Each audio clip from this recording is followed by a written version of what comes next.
로마서 12장 1절부터 2절까지 한 절씩 교독하시겠습니다. 로마서 12장 1절과 2절의 말씀입니다.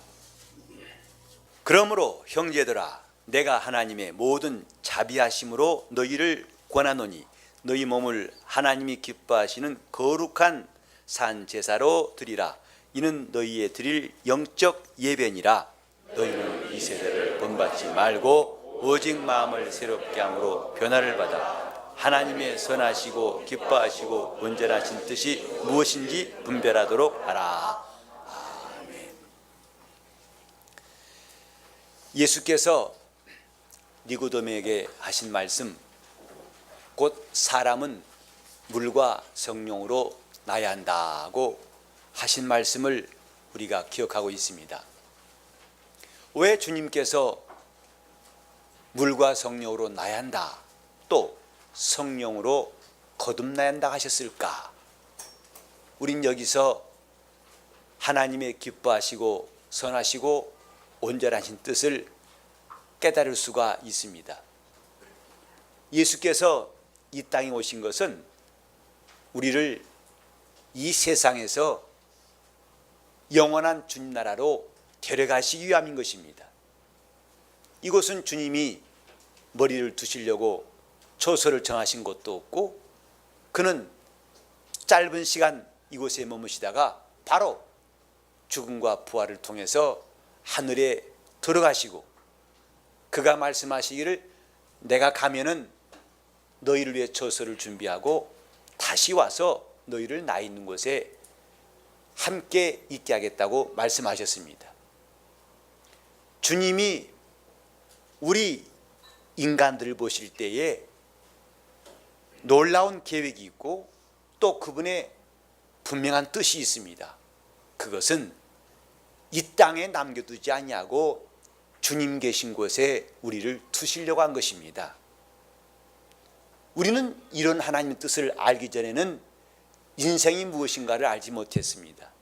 우리가 어디서부터 와서 무엇을 하다가 어디로 가는지 알지 못하고, 다만 삶의 무게를 견디지 못해서 지치고 끌리는 마음으로 하루하루 살기에 급급하였고, 또 무엇이 소망이고 무엇이 기쁨인지를 알지 못하였습니다마는 예수 그리스도를 만나서 비로소 주님이 우리에게 열어놓으신 길을 알게 되었습니다.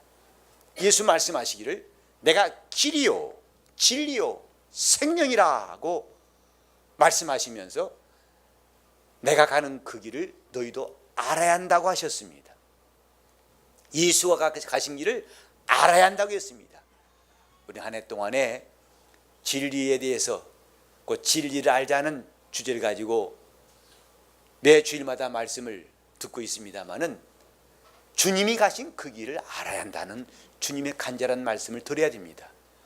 내 가는 그 길을 너희도 알리라. 그때 도마가 말했어요. 우리는 그 길을 알지 못합니다. 이는 도마의 말뿐만 아니라 모든 인류가 한결같이 할 수 있는 말이 바로 그 말입니다. 세상은 그 길을 알지 못합니다마는 주님은 이 길을 알려주시고 이 길을 열어주시려고 오신 예수 그리스도입니다. 우리가 신앙생활하는 거 종교생활과 다릅니다. 우리는 자기를 수용하는 것 정도로 만족해서는 안 됩니다. 우리는 준비하는 사람들이에요. 주님이 품으신 뜻을 깨닫고서 우리도 주님이 데리러 오실 때에 모두가 다 그분 손에 이끌려서 마침내 주의 나라에 들어가는 것을 소망가지고 신앙생활하고 있습니다. 베드로후서 1장 11절에 보면 이렇게 신의 성품에 참여하기 위해서 하나님 우리를 부르셨을 때에 믿음의 덕을, 덕의 지식을, 지식의 절제를, 절제의 인내를, 인내의 형제 우애함을, 형제 우애함에 사랑을 공급하라 하시고, 이런 것이 있을 때에 너희가 우리 주 예수의 영원한 나라에 넉넉히 들어감을 얻을 것이라고 말씀했습니다. 우린 이것을 준비한 사람들입니다. 다시 말합니다만 영적 생활은 준비하는 겁니다. 주님이 여기서 저 나라로 우리를 이끄시려고 하는 선하시고 기뻐하시고 온전한 뜻을 이해할 수 있어야 됩니다. 그래서 주님이 계획하신 뜻을 기뻐하고 그 뜻을 이루려고 우리가 함께 노력하며 순종하는 것이 아름다운 일입니다. 저는 요즘에 하나둘씩 제 전화기에 있는 이름 하나하나가 바뀌는 걸 보고 있어요. 다시 말해서 전화번호도 남아있고 그 사람이 보낸 메시지도 있는데 이 땅에 없는 사람들이 하나 둘씩 늘어갑니다. 그걸 볼 때마다 그러니까 리스트에 이 땅에 있는 사람과 이 땅을 떠나서 저 낙원에 간 사람들, 근데 점점 더 낙원에 간 사람들이 하나 둘씩 늘어나요. 언젠간 저도 어떤 사람의 휴대폰에 제가 보낸 메시지가 남아있고 전화번호 남아있겠지만은 이 땅에 없는 사람으로 기억할 때가 올 거예요. 우리는 이런 변화에 대해서 점점 실감하게 됩니다. 한 번은 고등학교 동창회 갔더니 벌써 그 720명이 졸업했는데 벌써 이 땅에 없는 사람들이 몇십 명 됐었어요. 저 서울에 있는 서울중앙법원에 부장판사도 한 친구도 있었고 또 사회적으로 대단히 그 성공한 사람들이었는데도 이미 그 사람들은 젊은 나이 땅을 떠났어요. 우리는 이런 이야기들이 전에는 멀리 들리지만은 한 해 두 해 세월이 가면서 마치 저 산 너머에 있던 기적 소리가 점점 가까이 들리는 것처럼 이런 일들이 조금씩 실감납니다. 그리고 이런 변화를 맞이할 때마다 마음에 때로는 충격도 마음의 두려움까지도 생깁니다. 하지만 인생은 처음부터 태어날 때부터 변하고 있습니다. 한 가지도 변치 않는 것이 없어요. 그저께 우리 교회도 또 새로운 생명이 태어나가지고 가서 축하해 줬는데 그 2.8kg밖에 안 되는 조그만 신생아, 그 아이가 성장해서 어느 날 우리 같은 장년이 될 것이고 또 노년이 된 다음에 어느 날 이 땅에서 보이지 않을 것입니다. 그건 슬픈 일이 아니고 이상한 일이 아니고 하나님께서 우리 모두에게 알게 하신 일이에요. 그리스도인들은 죽음에 대한 입장이 참 분명합니다. 그래서 성경에도 너희는 자는 자들에 대해서 슬퍼하지 말라, 저 소망 없는 사람처럼 슬퍼하지 말고 오히려 주님이 그들을 깨우러 오시는 날을 준비하라 하고 사도 바울은 말씀하고 있습니다. 사람은 이처럼 2, 3kg밖에 안 되는 인생에 시작해가지고 수십 킬로의 몸무게가 늘고 비록 30cm밖에 안 되는 그런 키가 1m 몇십 cm까지 자라가지고 놀라운 변화가 생기고 그 속에서 그 사람의 성품이 나오고 그의 재능이 나와가지고 한평생을 각각 자기 색깔에 맞게 살아갑니다. 그리고 어느 날엔 동일하게 다 이 땅에서 보이지 않습니다. 흙에서 나온 존재는 다 이렇게 변하게 되어 있습니다. 그런데 하나님 우리에게 알게 하신 것은 이 육체가 변하는 것뿐만 아니라 영혼도 반드시 변화되어야 한다는 것을 가르치고 있습니다. 이 본문에 보면은 마음을 새롭게 하여 변화를 받으라 하고 말씀하고 있어요. 마음을 새롭게 하여 변화를 받으라. 이 세대를 본받지 말고 마음을 새롭게 해서 변화를 받으라. 이렇게 그리스도 안에 있는 자들이 변화되는 것, 진리입니다.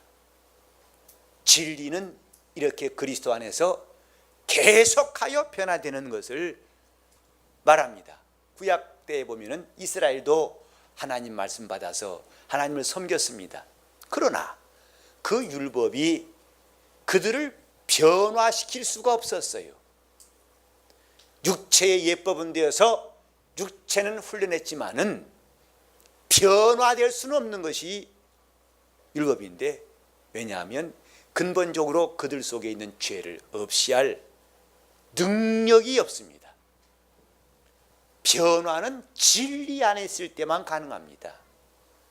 우리가 진리를 알자는 새해 주제를 계속 기억하면서 이제부터 우리는 변화받으라 하신 하나님 말씀에 대해서 관심을 가지고 잘 들어야겠습니다.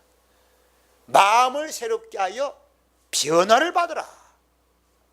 신앙생활의 본질은 변화입니다. 영적 생활을 잘하고 있는가 못하고 있는가를 우린 여러 가지 척도로 말할 수 있겠습니다. 교회 생활 열심히 한 사람들 다 그는 참 예수 잘 믿는다 하고 말할 수 있습니다. 그런데 그것으로는 충분치 않습니다. 그 열심은 변화받지 못하는 종교인들도 가지고 있어요. 기도 많이 하는 거 참 중요합니다. 그런데 그 기도 이방인도 많이 합니다. 우리는 내 영적 생활의 본질, 바로 변화입니다. 신앙생활은 변화가 있어야 제대로 예수를 잘 믿고 있는 겁니다. 우리는 변화에 대한 열망, 내 영혼이 영적 생활한단 말은 내 영혼은 변화를 받아야 할 사람이라는 것을 함께 말하고 있습니다. 자, 제가 한번 내 영혼아 영적 생활하자 하면 내 영혼아 변화를 받자 이렇게 합시다. 내 영혼아 영적 생활을 하자. 내 영혼아 영적 생활을 하자. 똑같은 말입니다. 우리는 지금까지 어떤 모습을 보았든지 간에 어느 사람의 어느 교회 신앙생활을 보았든지 거기에 대해서 기준을 삼을 것이 아니라 우리는 성경에 기록된 말씀을 배워서 거기에 우리의 믿음의 기초를 둬야 할 것입니다. 신앙생활은 변화가 있어야만 정상적인 겁니다. 어린아이가 장성하지 않다면 이것은 부모에게 큰 근심이지요. 체중이 늘지 않냐고 키가 안 자란다면 보통 걱정이 아닙니다. 또 겉에는 잘 자라는데 정신이 온전치 않다면, 나이는 20살 넘었는데 지능이나 생각하는 것은 어린아이 같다면 이것도 보통 문제가 아닙니다. 제가 결혼식을 주례할 때마다 신랑 신부를 축복할 때마다 항상 빠지지 않는 것이 뭐냐면 이들이 자손을 낳되 육신도 건강하게 하시고 정신도 온전하게 하시고 영적으로도 훌륭한 사람이 있기를 진정으로 축복하고 있습니다. 왜냐하면 이 세 가지가 다 필요한 겁니다. 건강할 뿐만 아니라 정신도 온전하고, 그러나 어렸을 때에 혹은 성장 과정에서 불행한 일이 있어가지고 충격이 있고 또 잘못된 것이 시작되어가지고 정신적으로 삐뚤어진 사람이 있다면 평생 그의 앞길은 어두울 수밖에 없어요. 매사에 부정적이고 매사에 반발심이 있고 매사에 사람과 조화를 못 이루는 것은 참으로 안타까운 일들이에요. 정신도 온전하고 그런가 하면 그 육체와 정신뿐만 아니라 영적인 요소도 풍성하여서 하나님이 원하신 일은 그가 항상 기뻐하고 주님을 가까이 하는 것도 매우 중요합니다. 우리는 이런 일들이 변화, 하나님이 우리에게 말씀하신 변화를 위해서 다 준비해 놓으신 장치들이에요. 육신만 변화하는 것이 아닙니다. 우리의 마음도 하나님이 새롭게 하시고 마음도 하나님이 움직이시고 그 마음도 하나님이 인도하신 것입니다. 그리고 영혼도 놀라운 변화가 있도록 만드신 것입니다. 우리는 예수 믿기 전에 다만 육체의 성장, 그 사람이 가진 지식이 또 그의 학식이라든지 재능이 커진 것은 기뻐하고 성공했다고 말하고 있습니다만은 예수 믿다 보니까 그것뿐만 아니라 내 영혼에도 변화가 있어야 함을 깨달았습니다. 왜냐하면 우리 영혼은 이 땅에 있다가 이 땅에서 끝날 자가 아니고 반드시 이 땅에서 옮길 자입니다. 이곳에서 저곳으로 갈 사람들입니다. 그래서 변화가 필요한 겁니다. 오늘 저와 여러분이 왜 변화에 대해서 특별히 관심을 가져야 할 것인가 하는 하나님의 선하신 뜻 속에서 발견할 수 있어요. 성경에 보면 금세와 내세란 말씀이 몇 번 나옵니다. 하나님 말씀이 우리에게 가르치신 것은 이 땅에서 금세에 관한 일들 뿐만 아니라 장차 오는 세상, 히브리서 2장 5절에도 장차 오는 세상을 하나님이 천사에게 복종케 하시면요, 하나님이 바로 아브라함 자손들을 붙들어 주려 하심이라고 말씀했습니다. 장차 오는 세상에 대한 관심, 이미 성경은 말씀했죠. 새 하늘과 새 땅을 바라보니까 처음 하늘과 처음 땅은 이미 간 곳이 없더라고 요한계시록 22장 1절에 말씀하고 있습니다. 우리는 이런 일에 대해서 보다 관심을 가져야 됩니다. 곧 영적 생활한다면 이런 말씀에 대해 관심을 가져야 됩니다. 쉽게 말하자면 우리는 이곳에만 머물 자가 아니라 언젠가는 이 땅을 떠날 자고 그곳에 갈 자입니다. 그래서 여기에 있는 모든 조건과 환경도 중요하지만은 장차 저 나라에 들어갈 환경에 적응하는 것도 중요한 겁니다. 영적 생활은 하늘에 적응하기 위한 겁니다. 그 나라에 들어갈 준비하기 위한 겁니다.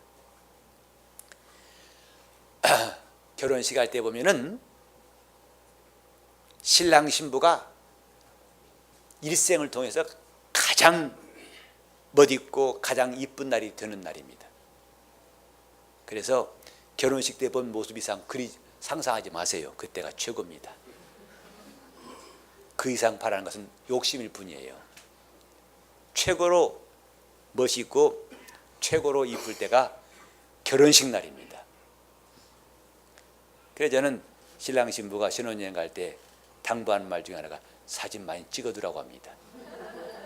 지금이 제일 좋은 때니까 앞으로 더 좋은 날 안 옵니다. 가장 건강하고 밝고, 그때 무슨 근심이 있겠습니까? 신혼여행 간 사람 근심 없습니다. 근데 갔다 오면 근심이죠. 그때부터는 이제 어떻게 살아야 되나 하지만은 그때 아주 사진을 많이 찍어두라고 합니다. 근데 그 신랑 신부가 결혼식 날까지, 곧 결혼식 전날부터 시작해서 결혼식 날까지 그 불과 하루 이틀 사이에 변화한 거 보면 신기합니다. 사람 정말 이쁘게 볼 일이고 또 다듬을 가치가 있다 생각합니다. 저도 결혼식 날 모처럼 때 빼고 광 냈어요. 이 얼굴에 광 날 만큼. 그 다음에 머리도 아주 지금은 촌스하지만 그때는 그 드라이로 굽해가지고 꼭 옛날 신랑 마냥 아주 이발소에서 한참 동안 다듬는데 제가 아주 지겨울 만큼 오랫동안 그 바르고 닦아내고 열심히 하더라고요. 그러니까 집사람도 무척 오랫동안 화장을 해가지고 결혼식 날 지각했습니다.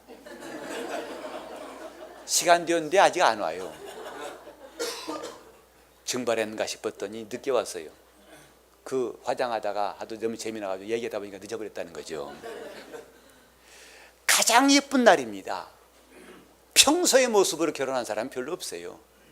그땐 적어도 마음먹고 신부와 한답시고 아주 돈도 들어가면서 공들여서 예쁘게, 그리고 옷도 가장 깨끗하고 이쁜 옷을 입으려고 준비하죠. 결혼식 날을 준비하는 것이 우리가 신앙생활을 하는 모형이에요. 주님이 오시는 그날 성경에는 공중에서 혼인잔치가 있다고 했습니다. 그때 이 모습으로는 갈 수 없을 거예요. 이대로는 못 간다고 생각하기 때문에 적어도 결혼식장에 하객으로 할 때에도 평소에는 옷을 허술하게 입었을지라도 그래도 그때는 정장하고 그래도 그때는 옷을 갈아입고 갑니다. 왜? 결혼식장이라는 것 때문에. 우리는 주님 앞에 가는 날이 혼인식 날이라는 것을 기억해야 됩니다. 마치 신부가 신랑 위에 단장한 같다고 하늘로부터 내려오는 새 예루살렘을 성경에 기록하였어요. 적어도 결혼식 하기 위해서 준비하는 것은 평상시와 같지 않습니다. 요즘 말로 하면 대변신을 합니다. 그래서 결혼식 날 신랑 신부 봤다가 나중에 매출위에 가서 신부하다 보면 놀랄 때가 있어요. 그 사람이 아닌 것 같아요. 그때는 진짜 예뻤던 것 같은데 며칠 사이에 훨씬 덜 예뻐졌어요. 사실은 그게 본 모습일 것입니다만은 화장의 위력, 요즘 문화의 위력으로 한껏 가장 빛나는 모습을 갖추고 결혼식장에 가지 않습니까? 영적 생활도 이와 같이 저 나라에 들어가는 그것을 위해서 변화가 필요한 겁니다. 우리는 저 종교인들이 자기를 수양하느라고 못된 버릇을 고치고 나쁜 일을 하지 않는 그런 정도의 금욕하고 자기를 다듬는 정도의 변화가 아니라 본질적인 변화부터 받고 시작한 사람들이에요. 그래, 거듭난다는 말은 본질적인 변화. 이미 우리 신분을 주님이 바꿔주셨어요. 첫 아담과 함께 영원한 지옥에 들어갈 진노의 자식이었던 우리가 예수 그리스도와 함께 죽고 그와의 연합함으로써 하나님의 자녀가 되는 거듭난 본질적인 변화를 우리에게 이미 허락하셨고, 그래 새로운 피조물이 되었고, 그 다음부터는 그 영혼이 하늘에 들어갈 준비함으로써 계속 변화받도록 말씀하신 겁니다. 오늘 저와 여러분의 관심은 이제부터 변화입니다. 내 영혼의 변화, 내 영혼이 변화받아야 한다는 성경 말씀에 대해서 우리는 깊이 생각하고 이 일에 관심을 가져야 할 것입니다. 내 영혼아 영적 생활하자. 깨어있는 성도들은 확실히 달라요. 내 영혼아 변화를 받자. 이것이에요. 교회 와서 우리는 다른 거 하지 마세요. 교회가 어떻고 사람들이 어떻고 오늘 몇 사람 덜 나왔네, 누구 나왔네, 물론 반가운 일이지만은 더 중요한 것은 우리가 제대로 신앙생활하는 교회가 되어야 합니다. 자기 영혼에 변화가 있어야 됩니다. 남들은 변했다 할지라도 자기의 변화 없다면 무슨 유익이겠어요.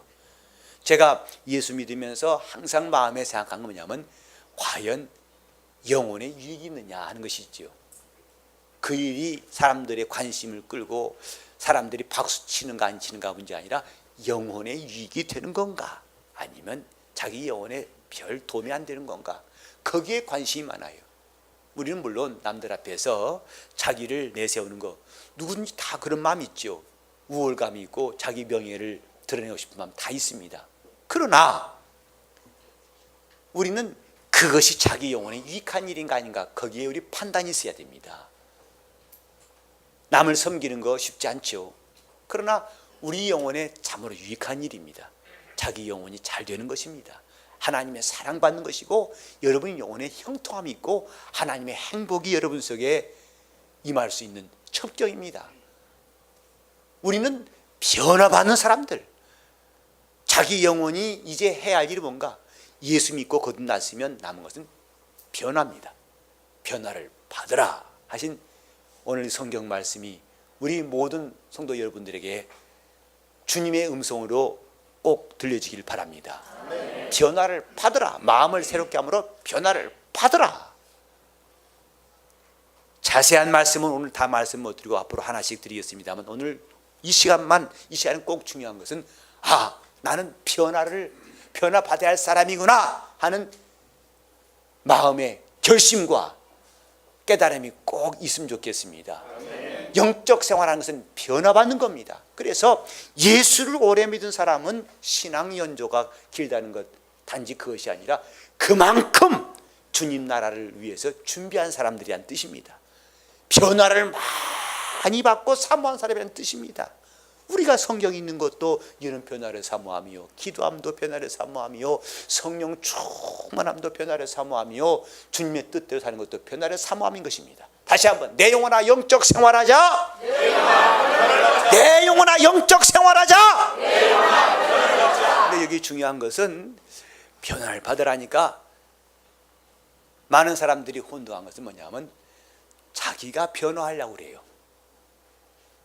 스스로 변화하려고 노력한 사람들이 적지 않습니다.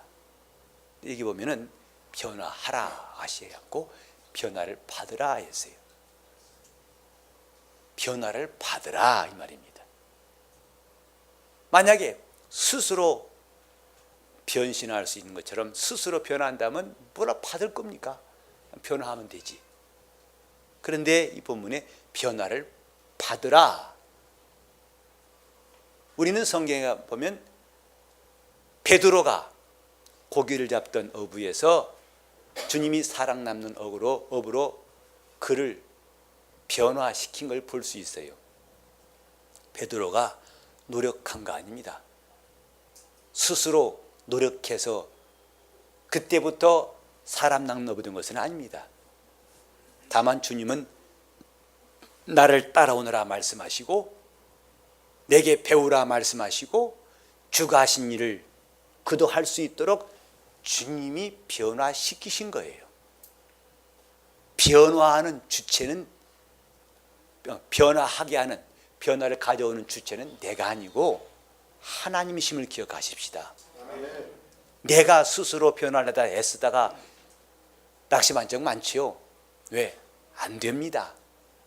참 변화하기 힘든 게 사람이에요. 영적 생활하면서 가장 지치는 게 뭐냐? 도무지 10년, 20년 돼도 변화가 없어요. 그 변화 없는 지루하고 답답한 시간들이 매우 견디기 힘듭니다. 그러면서 자기를 책망하죠. 너는 왜 변화 안 되냐? 근데 성경에 내 스스로 변화한 적이 없어요. 바울도 스스로 변화한 사람이 아닙니다.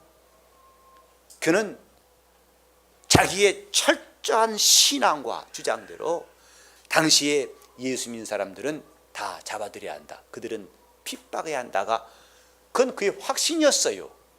그 다메섹 갈 때에도 그는 믿는 자들을 잡아서 가둘 수 있는 권리를 가지고 보무당당하게 다메섹 가던 중에 그 길에서 주님 만난 겁니다. 사울아 사울아 네가 어째 날 핍박하느냐? 니십니까? 나는 네가 핍박하는 예수다. 그때 주님에 의해서 변화받은 거예요. 변화는 주님에 의해서입니다. 내 영혼을 변화시키신 이는 주님이세요. 스스로 변화하실 분은 아멘 하시오. 하면은 안 되죠. 의지 강하신 분 많네요. 주님 가만히 쉬세요. 내가 할 테니까. 주님 바쁘죠. 아무개 박 집사나 김 집사나 변화할 거 저는 가만둬 내가 할 테니까. 그 용기 가상합니다만 그러나 잘 안 될 겁니다. 변화를 받게 하시는 분은 주님이세요. 베드로를 변화시키시고 또 바울을 뿐만 아니라 지금까지 수많은 믿음의 사람들을 놀랍게 변화시키신 분은 주님이세요. 여기서 우리는 깨달아야 될 것은 그럼 내가 할 일은 뭘까? 이것이죠. 주님이 이렇게 내 영혼을 세상에서 하늘로 옮기시려고 그래서 변화되어야 할 사람으로 생각하시고 그분이 뜻을 정하셨을 때 내가 할 일은 뭘까? 여기에 마음을 새롭게 하여 변화받으라고 말씀하셨습니다. 마음을 새롭게 하여 변화받으라. 에스겔 선지자가 말한 글에 보면은 하나님이 내게 굳은 마음을 제하시고 부드러운 마음을 주사 이런 말씀이 있어요. 굳은 마음을 제하시고 겨울에 발뒤꿈치 보면 굳은 살 많이 박이죠. 저는 그거 볼 때마다 참 내 살은 내 살인데 내 것 같지 않다. 왜냐하면 단단해가지고 그거는 바늘을 찔러도 안 아픈 것 같아요. 근데 그걸 일 삼아 칼로 베서 서북서인 거 보면 아까울 때 있어요. 이거 국 끓여 먹을까? 순 단백질인데. 근데 자기 살인데 깎아도 그것은 아프질 않아요. 이렇게 굳은 마음은 내 영혼이 하나님 뜻대로 하는 데에 전혀 도움이 안 됩니다. 굳은 마음을 제하는 것이 중요합니다. 부드러운 마음, 굳은 마음을 제하시고 부드러운 마음을 주사. 하나님 말씀을 들을 때에도 길가와 같이 굳은 마음은 말씀을 깨닫지 못하니까 마귀가 와서 말씀을 뺐더라 했어요. 또 돌짝밭도 마찬가지입니다. 아직도 굳은 마음, 간신히 그 돌틈 사이에 조금밖에 없는 흙을, 그 흙에서나마 뿌리를 내렸지만 거기서는 뿌리가 깊지 못하기 때문에 마침내 타져버린다 했어요. 굳은 마음입니다. 내게서 굳은 마음을 제하시고 부드러운 마음을 주시도록 내가 결심을 하고 그렇게 회개하는 것은 내 몫이에요. 나는 변화받아야 할 사람이라고 결심을 하고 내 돌같은 마음을 다 주님이 제해 주시고 부드러운 마음을 주시도록 회개하는 것은 내 몫이다 이 말. 주님이 내게 변화를 주시기 위해서 우린 무엇보다도 변화받기로 결심하고 회개하는 심령이 필요합니다. 나는 꼭 변화받으리라 하는 결심이 필요합니다. 학생들도 공부를 잘해야겠다는 사람들은 그 의지가 얼굴에 드러나 있어요. 물론 학생치고 전부 다는 공부 안 할 거야. 이 사람들은 극소수고 대부분은 공부해야 한다고 생각합니다. 왜? 그래도 꽁찌하지 말아야지. 꽁찌 남한테 양보해야지. 웬만큼 공부해야겠다는 마음 정도는 갖고 있지만은 그 마음이 굳지 않기 때문에 금방 식어버리는 거죠. 저도 재수를 2번씩이나 하면서 남들이 바로 대학 들어가는, 바로 고등학교 들어가는 그 기쁨 맛보지 못했습니다만은, 그러면서 그 재수할 때 여러 가지로 많이 고민도 하고 재미있는 모습, 바로 학교 들어간 사람들한테는 그들이 경험하지 못했던 경험들을 해본 적이 있어요. 근데 대학을 떨어지고 난 다음에 처음엔 다 마음들이 입에 칼 물건 같아요. 칼 물건서 그저 내가 오늘의 스디슨 실패를 다시는 반복치 않을 것이다. 그래서 칼을 물고 공부한 사람처럼 결심 대단합니다. 그래서 도시락 싸갖고 와서 밥 먹습니다만 점심되면 다 식어버리죠. 그럼 뜨뜻한 보리물에다가 말아가면서 와신상담이라는 말 떠올리면서 꼭꼭 씹어 먹습니다. 근데 그게 3, 4, 5월까지 5월쯤 되면 풀리기 시작해요. 봄이 오고 또 마음이 풀어지고 좀만 있으면 해변으로 가요 노래 나오고 그 재수생 처지에 또 데이트합니다. 미팅하고. 그래서 그 한 더위를 뜨겁게 보낸 사람들 나중에 찬바람 불 때 아차 하면 늦는다. 그때는 떨어지는 겁니다. 그 처음에 견고한 결심을 6, 7, 8월에 그 뜨거운 날씨도 누그러뜨릴 수 없고 녹일 수 없을 때 그 사람은 그의 가을에 웃습니다. 공부하겠다는 결심이 필요한 사람은 기어이 공부를 해낼 수 있어요. 마찬가지로 내가 변화받겠다는 결심이 이건 주님께 미룰 사항이 아니고 각각 우리의 몫이에요. 나는 주님께 변화하겠다는 데 결심, 그래서 굳은 마음을 제해 주시고 부드러운 마음을 주시도록 간구하고 회개하는 것 내 몫입니다. 주님이 내 영혼에 이런 변화를 주실 수 있도록 견고하고 담대하고 확실한 결심은 내 몫이에요. 저는 여러분들이 오늘 이 말씀을 받으시면서 정말 입에 칼을 문 재수생 마냥 그런 굳센 의지로 정말 내 영혼의 변화를 사모하는 뜨거운 열심이 있기를 예수 이름으로 축원합니다. 내 영혼은 꼭 변화받아야 한다. 왜? 저 하늘에 들어가기 위해서. 이 땅에서 살려면 그런 변화 필요 없어요. 성령 받지 않아도 됩니다. 이렇게 구태여 신앙생활 안 해도 됩니다. 그러나 나는 이곳에 있다가 반드시 저 나라에 들어갈 사람이에요. 변화가 필요한 사람입니다. 이 변화에 대한 뜨거운 결심과 결단이 있기를 예수 이름으로 축원합니다. 자, 따라합시다. 주여, 굳은 마음을 제하시고 부드러운 마음을 주시옵소서. 부드러운 마음을 주시옵소서. 그건 마음이 유하다는 뜻 정도가 아니라 하나님 말씀을 거침없이 받아들여서 그 말씀대로 살려는 열심을 말한 것입니다. 이 부드러운 마음, 이제부터 하나님이 여러분에게 행복한 변화를 주실 수 있기를 예수 이름으로 전합니다. 기도하실 때 주님, 내 영혼은 진정으로 변화받기 원합니다. 내 영혼은 진정한 영적 변화, 행복한 변화를 사모합니다. 나를 도와달라고 다시 합심해서 기도하시겠습니다. 하나님 아버지,